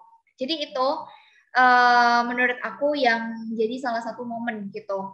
Ketika kita memutuskan untuk keluar, even kayak mungkin teman-teman sempat baca Warren Buffett waktu itu juga jual saham-saham airlines, karena waktu itu Warren Buffett merasa, oke, airlines ini kayaknya kalau pandemik selesai, dia akan jadi perusahaan yang diuntungkan. But unfortunately, secara fundamental pun, dari perusahaan-perusahaan airlines ini tidak bisa berjalan sesuai dengan keinginan, atau sesuai dengan, bukan keinginan sih, tapi sesuai dengan analisis dari Om Buffett gitu. Dan apa yang dilakukan, sadar, mengakui kesalahan, very humble, he is very humble, mengakui kesalahan tersebut dan jual, lepas gitu. Toh sekarang Warren Buffett, kalau teman-teman tahu, koleksinya saham apa yang paling gede kemarin, dia koleksi saham minyak, kemudian juga Activation, which is saham game, dan again, you know, oil for now itu is like the king of market. Dan ya menurut aku, ketika seseorang humble, dia mau mengakui kesalahan, dan dia mau move on ke perusahaan lain, melakukan analisis ulang, ya itu akan berbuah manis juga, seperti itu. Nah, sekarang seperti yang aku bilang, kita akan bersama-sama jadi portfolio designer nih. Nah, mungkin ini aku nggak akan yang terlalu panjang ya. Jadi ini poin yang pengen aku highlight di sini. Jadi ketika kita menjadi seorang portfolio designer, artinya kita itu harus tahu gitu, apa sebenarnya yang terjadi di pasar dan apa yang harus kita pilih gitu untuk menjadi penghuni dari portfolio kita. Nah, kalau aku boleh simpulkan atau aku kalau boleh sederhanakan, sebenarnya business cycle itu dibagi menjadi 4. Yang pertama adalah early expansion, ketika bisnis atau ketika ekonomi itu growing awal-awal. Kemudian ketika mature atau menjadi dewasa atau sudah kayak jenuh banget. Baru setelah itu perlahan-lahan itu late atau turun. Dan terakhir recession gitu. Aku di sini mungkin nggak pingin yang kayak tebar fear or anything gitu ya, nggak pingin yang kayak bahas resesi dan lain sebagainya. But we have to admit kalau memang potensi itu ada gitu. Aku di sini lebih pingin mengajak teman-teman sekalian gimana cara kita melakukan antisipasi instead of kayak mikirin resesi jadi atau enggak, resesi jadi atau enggak.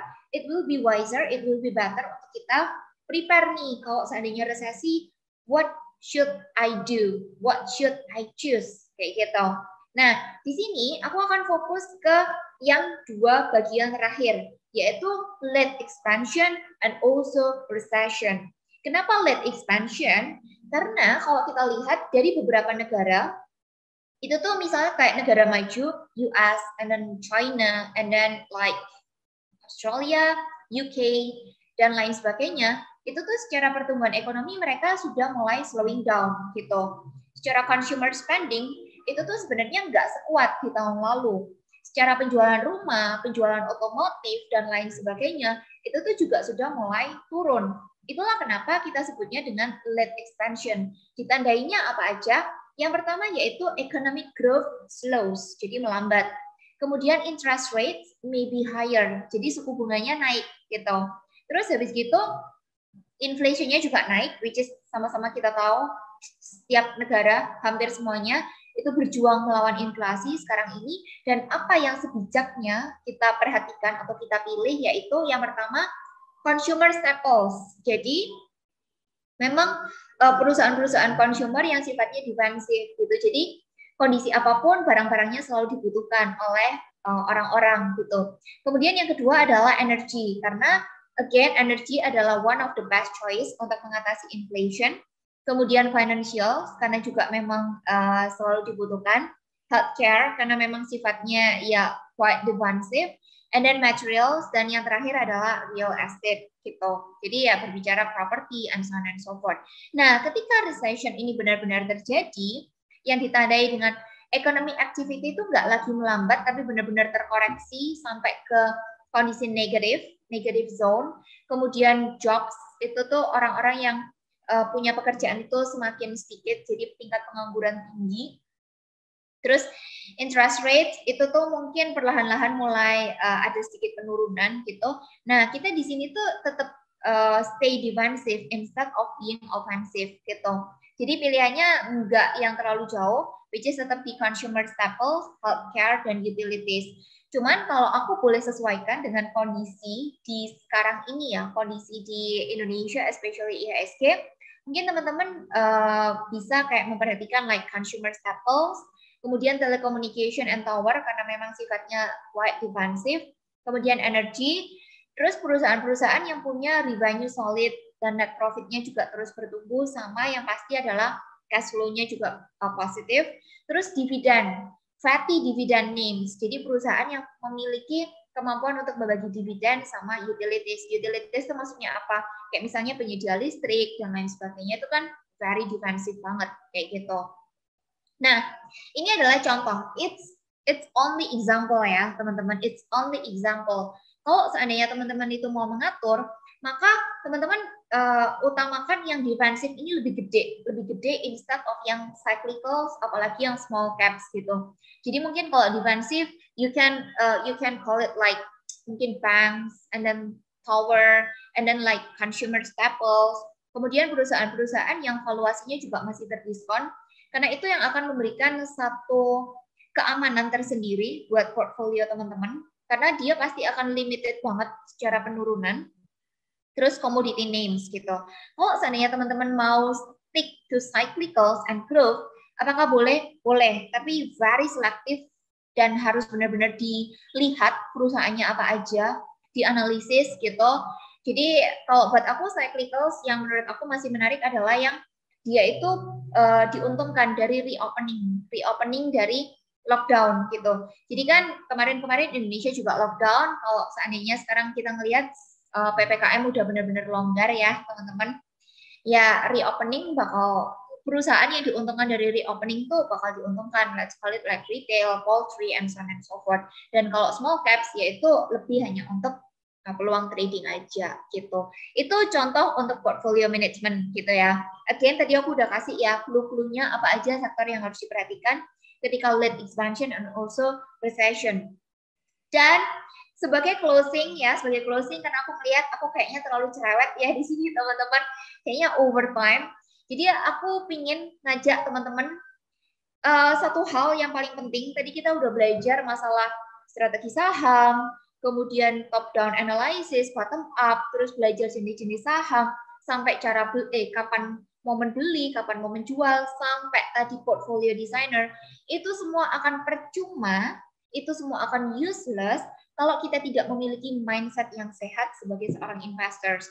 Mungkin ya, teman-teman di sini tuh pernah merasakan yang namanya pingin shortcut, jadi kapan ya aku invest besoknya jadi miliuner? Mungkin pasti akan ada pemikiran seperti itu karena dulu aku pun juga pernah berada di posisi seperti itu. Terus habis gitu kita itu kayak berusaha untuk timing gitu. Berusaha untuk timing. Oke, ini adalah best moment untuk kita beli. Ternyata masih ke bawah koreksi.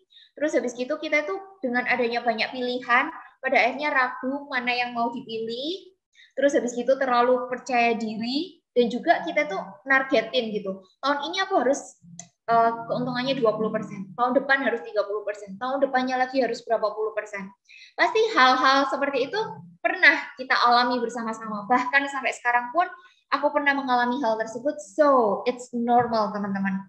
And that's why di part terakhir aku ingin sama-sama, aku dan kalian, kita sama-sama janji, kita sama-sama komit, kita akan restart semua itu, dan kita percaya bahwa segala hal baik itu tuh pasti akan membutuhkan waktu, dan progres apapun itu, sekecil apapun itu, kalau kita konsisten, pasti hasilnya juga akan bagus gitu.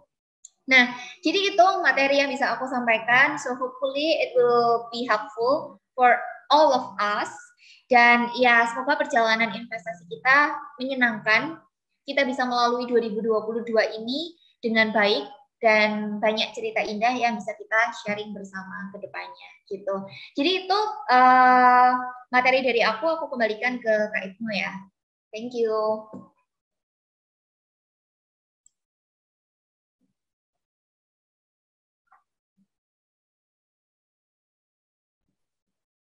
Oke, itu semua materi yang disampaikan oleh Kak Shen keren banget. Gimana nih teman-teman?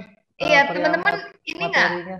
Iya, ini teman-teman mulai paham, maksudnya tadi sudah mulai ada gambaran belum?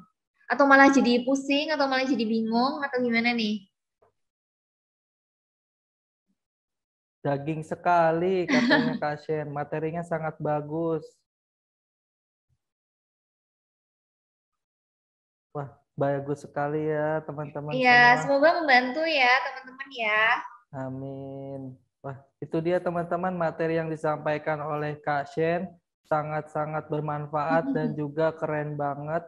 Sampai ada yang bilang materinya tuh daging semua. Atau kayak penting banget nih materinya untuk diterapkan dalam di kehidupan sehari-hari seperti itu. Dan juga mengingat kondisi saat ini, semoga kita semua dan teman-teman bisa survive dan juga bisa mengembangkan skillnya nih biar bisa lebih baik lagi dan sukses selalu seperti itu.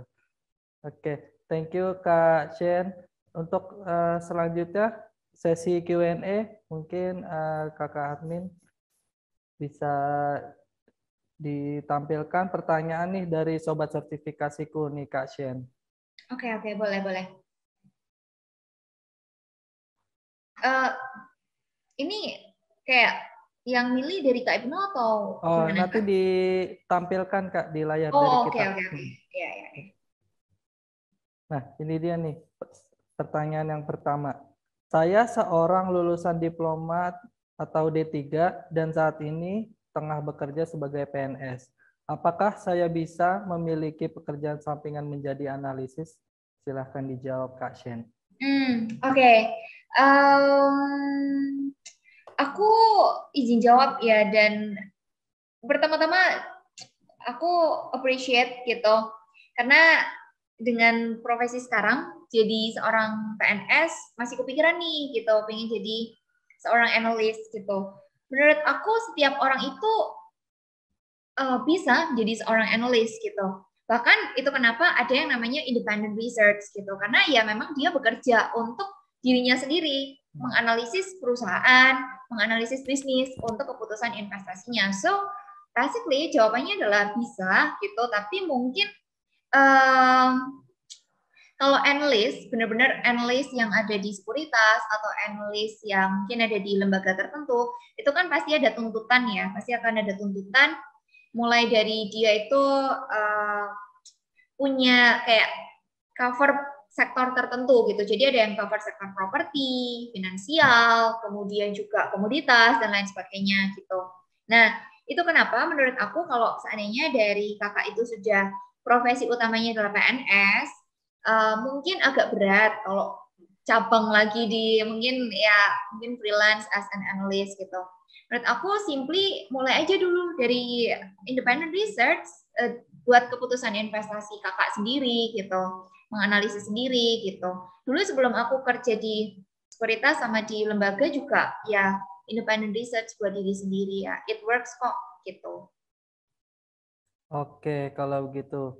Berarti perihal PNS atau juga side job nih bisa dibilang sebagai analisis itu kemungkinannya bisa ya Kak Shen, sesuai dengan bidangnya dan juga pilihan dari masing-masing individu seperti itu. Oke, Iya, ya. semoga kakak yang bertanya bisa terjawab pertanyaannya. Oke, next pertanyaan selanjutnya. Oke, pertanyaan kedua ini adalah bagaimana cara kita menganalisis pasar dengan akurat? Silakan dijawab Kak Shen. Oke. Kalau menurut aku, basically ya sebelum aku jawab, analis tuh nggak ada yang benar. Aku langsung frankly speaking aja, analis nggak ada yang benar gitu. Karena valuasi pun juga pasti ada unsur subjektifnya kan gitu. Nah, namanya aja ada unsur subjektif. Kenapa bisa subjektif? Karena ada forecast. Forecast namanya perkiraan. Perkiraan nggak ada yang benar gitu. Nah, tapi tugas analis adalah membuat perkiraan itu semakin dekat dengan kenyataan. Dan kalaupun ada bukan bias sih, kalaupun ada perbedaan, itu perbedaannya nggak terlalu besar gitu. Jadi itu kenapa kalau ditanya dengan akurat, mungkin kayaknya less likely to happen lah gitu, less likely to happen. Cuman buat aku adalah kita itu bisa tahu gitu loh, what happen with the global economy, what happen with the company, kita dapat gambaran besarnya seperti apa. Untuk hal-hal detail yang benar-benar sampai kayak kecil-kecil banget, iya agak susah sih kalau harus dibilang akurat-akurat banget gitu. Cuman satu hal yang selalu aku lakukan itu tuh, misal actually ketika the Fed naikin, ibarat kata kayak COVID lah, COVID-19 kemarin 2020, itu my first time untuk mengalami crash gitu. Itu my first time mengalami crash. Dan apakah aku kayak berusaha untuk predict the market secara akurat? No. Aku belajar dari historical crash di tahun-tahun sebelumnya, kayak mini crash sampai yang benar-benar global financial crisis dan lain sebagainya. Sebenarnya apa sih gitu loh yang terjadi di market gitu. Baru dari situ ketika kita belajar dari historical, apa-apa aja yang terjadi di market dan gimana investors menyikapinya, gimana pemulihannya, gimana recovery-nya, sektoral apa yang berjalan dan lain sebagainya, baru dari situ tuh kita bisa mendapatkan gambaran. Karena kalau misal teman-teman mungkin pernah dengar gitu, historical repeat itself, but it's not exact kayak benar-benar terulang 100% sama, tapi gambarannya itu selalu ada. Jadi menurut aku adalah cara terbaik kita belajar dulu dari masa lalu, terus habis itu sesuaiin juga dengan kondisi sekarang dan kita bisa tahu gitu gambarannya kayak gimana gitu sih. Gitu. Terima kasih atas jawabannya Kak Shani. Mm-mm. Berarti buat yang teman-teman yang bertanya itu sudah dijawab oleh Kak Sheni sesuai dengan experience yang sudah dijalankan dan juga sesuai dengan materi-materi atau teori yang ada seperti itu teman-teman. Oke, kalau begitu mungkin sesi Q&A sudah cukup. Kita bisa langsung ke games akhir atau di sesi mini games. Mungkin admin bisa dibantu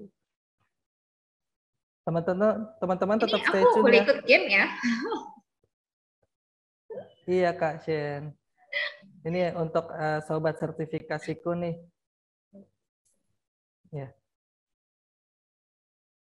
apakah sudah muncul?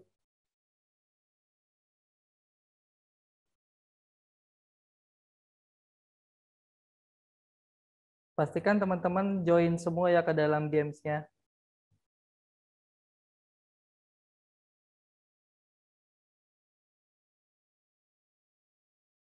Oke, udah muncul.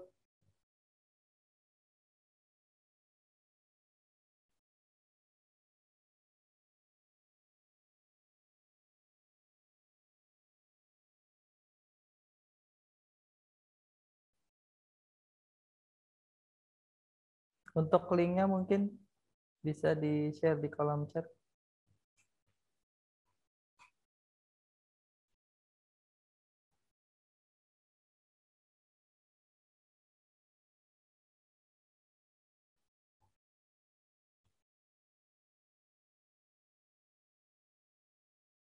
Oke, sudah muncul linknya di kolom chat, bisa dilihat teman-teman di menti.com. Bisa dilihat di kolom chat, teman-teman bisa langsung join. Wah, banyak sekali nih teman-teman yang join. Udah nggak sabar ya teman-teman untuk mendapatkan hadiah dari mini games ini. Wow, numpuk sekali ini yang join. Oke, untuk ini ada yang bertanya hadiahnya apa, Kak? Nanti bakal aku jelasin di akhir ya. Jadi tetap stay tune sampai acara selesai.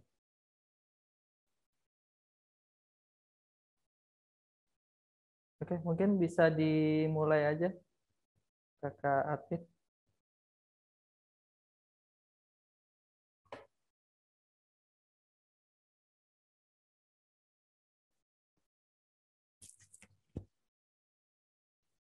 Ya.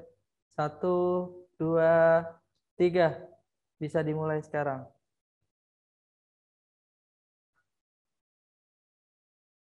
Oke, perhatikan pertanyaannya teman-teman. Apa fungsi dari penggunaan analisa fundamental? Nah, di sini ada 3 jawaban. Teman-teman bisa vote atau pilih jawaban yang tertera.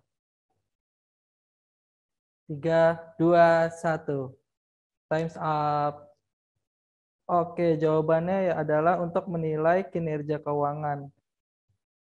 Oke, ada 49 orang nih yang benar. Kita lihat leaderboard. Siapakah yang unggul pada pertanyaan pertama? Oke, di sini nggak ada namanya nih untuk posisi pertama. Dan kedua ada atas nama Milis sebesar 937 poin. Oke, next ke pertanyaan kedua. Siap-siap. Oke, ini dia pertanyaannya. Faktor utama yang harus diperhatikan dalam menilai fundamental perusahaan. Ayo, silakan dijawab teman-teman. Kira-kira apa ya jawaban yang benar? 3, 2, 1. Time's up. Oke, jawabannya adalah keduanya penting, teman-teman. Ada 36 user yang benar. Kita lihat leaderboard, siapakah yang memimpin.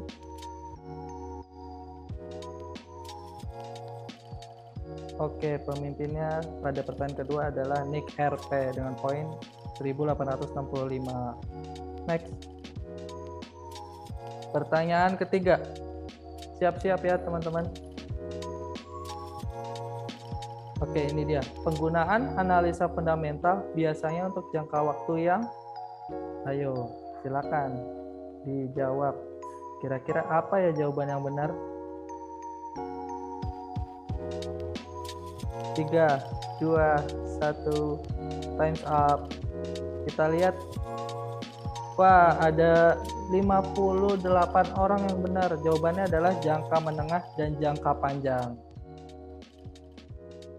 Oke, kita lihat papan leaderboard. Ketat sekali nih persaingannya nih teman-teman. Oke, untuk sesi kali ini Mipan unggul dengan poin 2773 poin. Yuk fokus ya teman-teman, udah pertanyaan keempat sebentar lagi. Siap-siap. Ini dia pertanyaannya. Rasio yang menggambarkan kemampuan perusahaan dalam memenuhi seluruh kewajibannya. Apakah jawabannya aktivitas, atau current ratio, atau solvabilitas? Ayo teman-teman, dijawab dengan benar. Time's up. Oh, kali ini yang menjawab sedikit sebanyak 26 orang. Ya, kita lihat leaderboard. Siapakah yang unggul? masih dengan atas nama MIPAN dengan poin 3.693. Oke, pertanyaan terakhir, siap-siap ya teman-teman semua.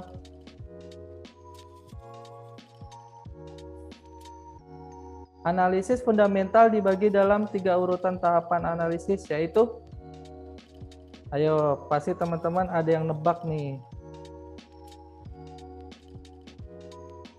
Coba dijawab, kita lihat ada berapa yang menjawab benar. Time's up. Ya, sebanyak 44 orang menjawab benar. Jawabannya adalah analisa ekonomi. Oke, leaderboard kita lihat siapakah yang unggul. Oke, masih Kak Mipan yang unggul dengan perolehan poin sebesar 4.561 poin. Oke. Untuk Kak Mipan mungkin bisa di screenshot bukti yang ada di layar kalau atas nama Mipan ini menang pada sesi mini games kali ini. Oke. Ya, tidak terasa sesi mini game sudah selesai dan mungkin ini juga akhir sesi sharing bersama Kak Shen. Mungkin Kak Shen ini ada closing statement untuk sobat sertifikasiku nih sebelum Kak Sheni untuk pamit undur diri. Pertama-tama pasti aku thank you banget udah dikasih kesempatan sharing bareng gitu. Dan pasti kalau iya emang ini ya Kak Ibnu ya, terus suka panjang gitu ya. Iya. Semoga teman-teman nggak bosan. Dan apa ya, menurut aku nggak ada masalah membuat kesalahan apapun, karena dari salah itu kita akan banyak belajar. Menurut aku belajar apa ya, jangan bosan, jangan lelah untuk kayak berusaha berbuat lebih baik lagi buat perkembangan diri kita sebagai sertifikators. Dengan adanya sertifikasiku ini, semoga teman-teman juga dapat komunitas yang baru juga, memperluas network dan lain sebagainya gitu.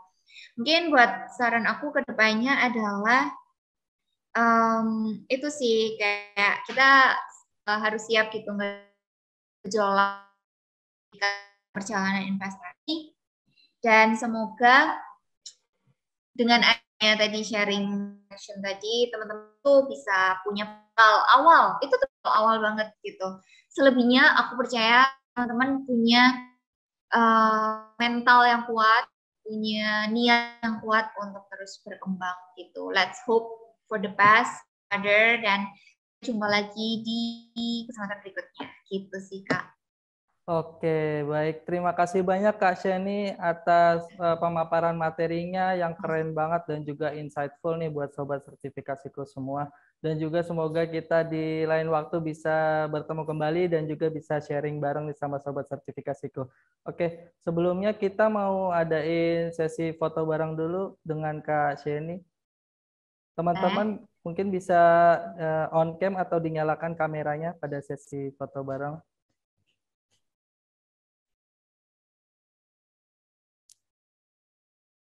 Oke, mohon ditunggu ya teman-teman.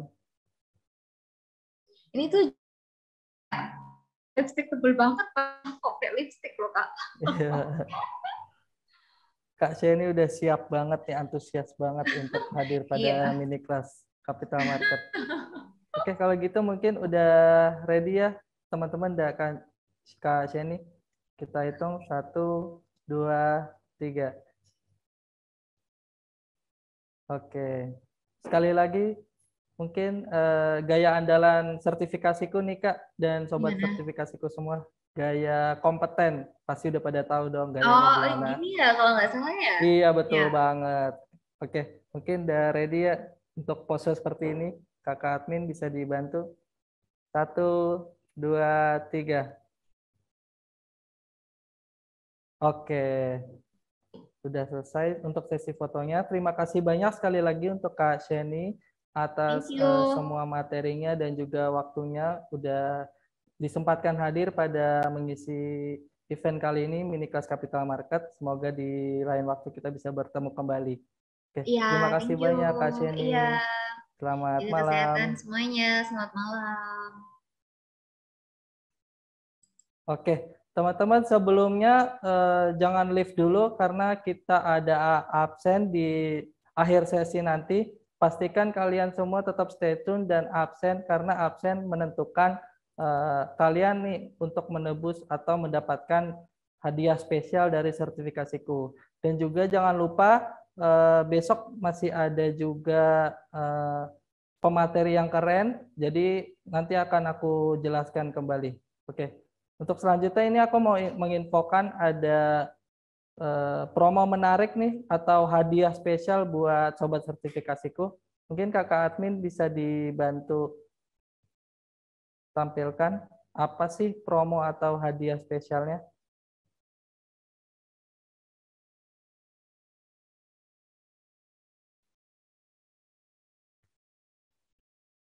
Oke, untuk bisa di next mungkin.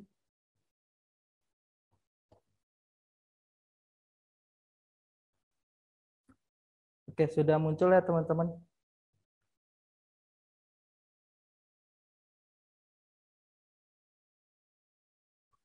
Untuk tampilan promo spesialnya.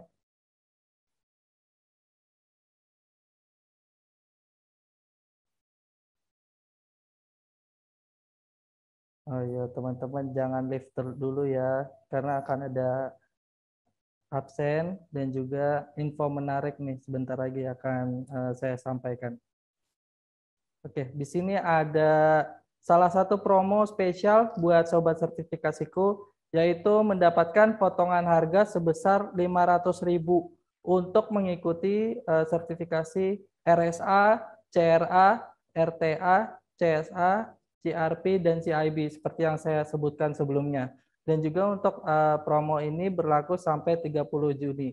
Dan di sini bisa teman-teman screenshot ya untuk kado vouchernya. Di sini ada tulisan A, KU, titik-titik, M, titik-titik, E, titik, dan 1. Nah, ini ada kolom kosong nih, huruf apa nih? Nah, teman-teman bisa langsung chat ke admin kita atau DM Instagram ke sertifikasiku. Tanya aja nih, kalian bisa tanya, Min ini promonya apa ya? Min ini kodenya apa ya? Saya mau pakai promonya nih untuk mengikuti kelas sertifikasi seperti itu. Jadi pastiin teman-teman dicatat di screenshot gambar kuponnya dan juga kode kuponnya berlaku sampai 30 Juni dan potongan sebesar 500.000. Oke, next. Nah, yang kedua ini ada potongan harga yang spesial banget, besar banget buat sobat sertifikasiku semua. Di sini ada potongan harga sebesar 1 juta rupiah untuk mengikuti sertifikasi RSA. Dan juga untuk promo spesial yang ini, teman-teman bisa daftar atau gunakan mengikuti sertifikasi RSA, namun uji kompetensinya dilaksanakan secara offline di LSP Pasar Modal. Dicatat ya teman-teman untuk uji kompetensinya secara offline di LSP Pasar Modal dan berlaku sampai tanggal 30 Juni 2022. Ayo dicatat nih teman-teman, di screenshot juga. Untuk kode vouchernya RSA PSKK 01. Promo sebesar diskon sebesar 1 juta rupiah. Oke, apakah udah dicatat dan di screenshot teman-teman? Oke, bisa next kakak admin. Ya, untuk selanjutnya sama promo potongan sebesar 1 juta rupiah, namun berlaku untuk skema atau bidang CRA. Teman-teman bisa banget nih pakai promonya untuk mendaftar sertifikasi CRA. Nah, untuk sistem uji kompetensinya secara offline juga di LSP Pasar Modal di Jakarta. Seperti itu, teman-teman bisa cari info nih di Google, LSP Pasar Modal itu di Jakarta mana sih, kayak gitu. Dan kupon ini berlaku sampai 30 Juni. Potongan harga sebesar 1 juta rupiah. Kapan lagi teman-teman bisa mendapatkan potongan sebesar itu? Untuk kodenya CRA PSKK 01. Dicatat ya teman-teman, di screenshot juga. Nanti bisa ditunjukin nih ke admin sertifikasiku atau di DM Instagram. Kak, aku punya kode ini untuk mendaftar sertifikasi CRA atau RSA seperti itu.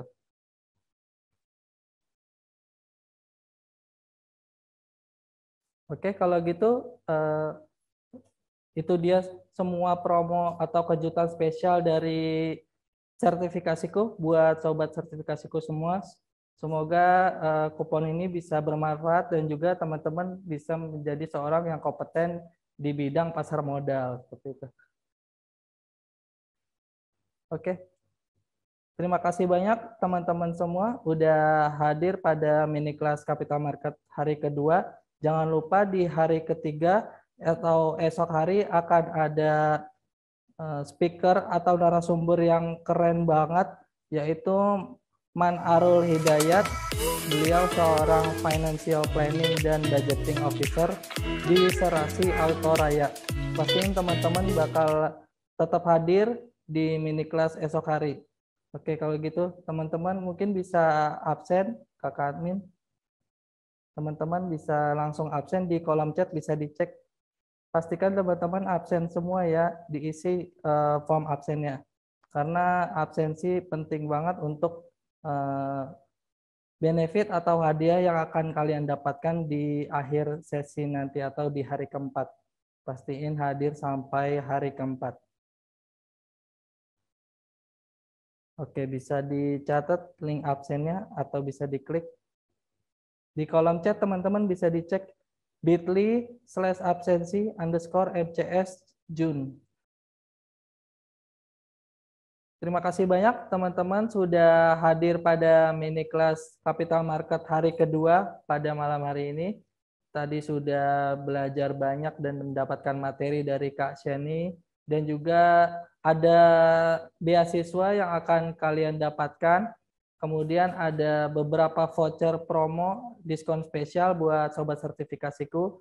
Semoga promo tersebut atau ilmu yang diberikan oleh Kak Sheni bisa bermanfaat untuk sobat sertifikasiku semua. Mungkin cukup sekian dari saya, Ibnu Sertifikasiku. Terima kasih. Selamat malam. Wassalamualaikum warahmatullahi wabarakatuh.